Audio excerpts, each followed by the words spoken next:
Hello again, Card Mangini. It's RJ back with a video. An off day for me, not a typical day I release videos. It's not a trivia question or a Mike Schmidt thing. I'm answering a challenge dropped by John Mangini over at the Mangini collection the other day. He was inspired by a friend to put out a challenge for all of us in the card community to show off the beauty of cards. In other words, I did this once before. Card is art, but like to show off cards that are really, really attractive. And I pulled a couple for various reasons. I want to show them off to you right now, and I'm going to copy this video and post it over to Mr. Mangini's YouTube channel under the video he did.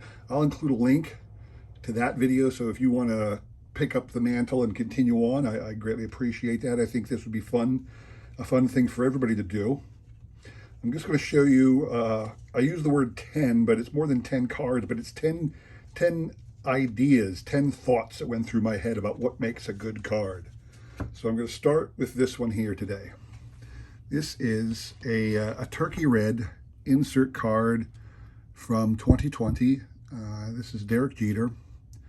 This is obviously not an original turkey red card from back in the 20s and 30s.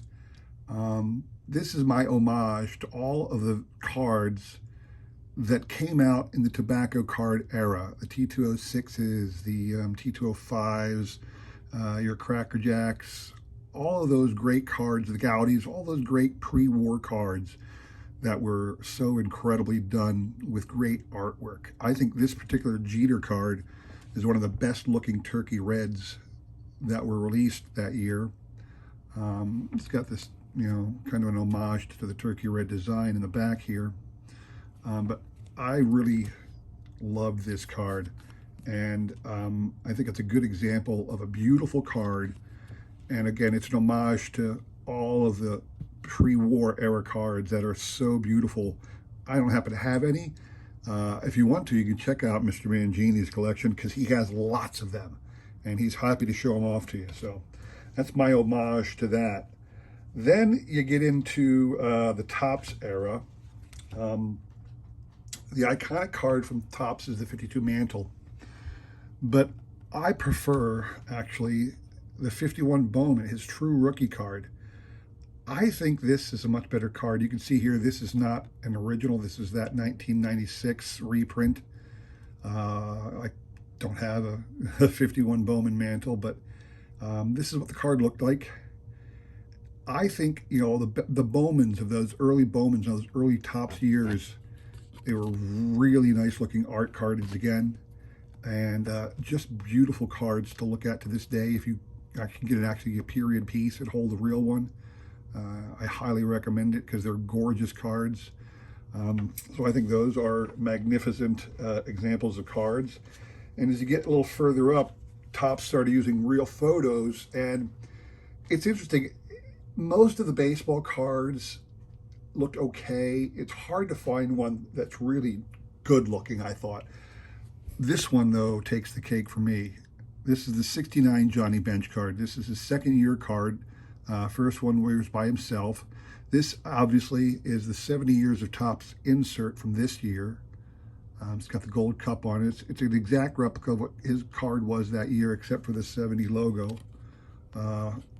This one on the back has a copy of his 83 Topps, but this image right here, I always found this picture to be amazing. It's a young looking Johnny Bench, that odd color you get with 60s era or 70s era photos, almost like you got a Polaroid camera. The odd coloration in it, just a little off from real life. I always thought that was fantastic. And the color of this card, the yellows, the reds, the greens, the blue, all melded together, I thought, to make a fantastic photograph. And Topps really nailed it on this one. So this is one of my favorite, 60s, 70s era Topps cards. So then you get more into the modern era, and I'm going to kind of go off script and go into other kinds of cards. So here is a 1990 Upper Deck. This one's Burt Blyleven. I loved the multi-exposure photo here where they follow Burt Blyleven through his pitching motion. If you know your 1990 Upper Deck set, they have several. They got about 10 or 12 star players in motion of some sort. They got a Griffey, they had a Boggs hitting, they had a couple other star players in motion in these, multiple exposure cards. And I thought that was a pretty fantastic thing to do. I think the card looks nice. I always liked this design of Upper Deck, but I just wanted to show that one off as a cool idea. I love Score. When Score came out, they did a lot of really interesting pictures. And one of the ones they did was the Dream Team picture. And I want to say this one, I'm trying to look it up real quick. I can't remember what year this was, 90 or 91. This is the Cal Ripken one where it's got him sitting in front of a train. Nolan Ryan was the Express, but, Cal was the Iron Man. And I guess they got him just in front of an iron locomotive, but also probably like slow and steady wins the race kind of a thing for him. I just love this picture. I love the train in the background. It's a fantastic card. I think this is a real beauty. And then you get into Studio. Studio came out as a offshoot of Donruss, and Fleer had his Ultra, but Donruss did Studio. And the first year was these black and white cards. And I just picked this one from Roger Clemens. I thought this one captured, kind of the intensity of Roger Clemens as a pitcher. The black and white photo is pretty cool.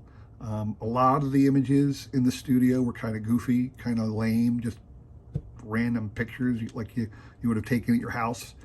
But I thought this one was a really good one with Clemens like staring daggers back at the camera. I thought this was really cool. I like this one a lot. And it talked more about like in the Top Gallery, Fleer Ultra. There were a lot of these kind of portrait style arty cards too. Another big thing that happened in the era of the 90s was holographic cards, because Upper Deck did the hologram on the back. And then they had cards like this. I hope you can see this color because this is fantastic. This is the Hank Aaron 1991 HH #1, their first holographic card. They only made 2 of these. They did one next year too for Ted Williams. But I loved the color on this card, the way they were able to capture real color in this hologram. I mean, you can see the blue in Hank Aaron's uniform there. You can see the color of his uniform. It's pretty stinking amazing. Even the color of the crowd in the back is captured in this, the way they did this. And I just thought this was a really pretty card. One of my favorites that I have. Then you get into some odd things, more arty cards. And one of the things Score did in '92 was a 5-card subset. It's part of the main set, but it's inside the main set as a subset of 5 cards. It's an homage to 5 of the greats of the game. And it's just like a collection of their memorabilia. So here you have Ty Cobb. You got Babe Ruth. A couple of his great cards, the uniform. You got Honus Wagner. You got Lou Gehrig. And then Satchel Paige. And I thought, when I first saw these, I thought this was really cool. And I had a whole bunch of 91 Score, and I was able to pull out these 5 as extras, so I keep these separate in a separate little place for my viewing pleasure once in a while. I think these cards are really, really nice. A way to show, props to these 5 greats. Show a little bit of memorabilia as well, and remind everybody why we love this hobby so much. And then one fun one. I got this set a while ago. The iconic baseball player, Charlie Brown. I thought this was a classic card when I found it. It's actually a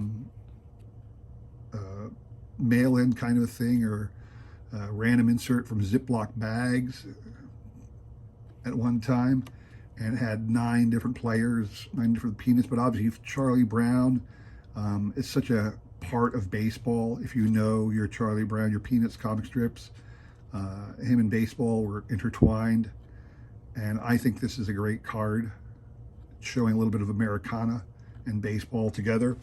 And lastly, I wanted to show off a couple real cool cards. The Negro Leagues produced a set last year honoring the 100th anniversary of the founding of the modern Negro Leagues. And I wanted to highlight two players that are part of that set. It's about 190 cards in a box set. Fleet Walker, generally concerned or considered to be the first African American who made it to quote unquote the major leagues. He was part of what was known as the American Association briefly in the mid 1880s. He made it to the major leagues before the color ban was really heartily and heartfeltly imposed, or how you want to say it. And he was part of this, the Negro League set. And also, I love this one here because, you know, Perucho Cepeda, Orlando Cepeda's daddy, because of the story behind him. If you read about Orlando's pop, he was easily the best player in Latin America at the time, during most of the 30s and 40s. I mean, he was the Willie Mays of the Caribbean, for lack of a better phrase. He would have been a huge star in the major leagues had he wanted to. And the more I read about him, you realize that he was quite happy and content playing ball in his native lands and throughout the Caribbean, making a decent living. Could have been a, you know, well, not millionaire with the salaries of the day, but he could have been very wealthy, him and his family. But he refused to deal with the segregation that was going on in America at the time. He refused to go to America because of that. So most of his career was spent on the islands. He very rarely came to America. He wanted nothing to do with it. He had a fantastic career and is still a legend down in the Caribbean islands. So, you know, props to Mr. Cepeda. So, and I think, again, the whole point of these cards is they themselves look really good. I thought this set, when I picked it up, they're all art cards like this. I think this was a fantastic art card set. So again, the look of these cards, not just the stories behind them, to me, is a really cool thing. So those are a couple what I consider really nice cards for a number of reasons. My answer to Mr. Mangini's challenge. Again, I'll include a link to his channel, his specific video below, and I'm going to post this to his video as a comment. So I want to thank everybody for taking a moment to look today. Sorry I got no trivia for you, but check it again tomorrow, and take care.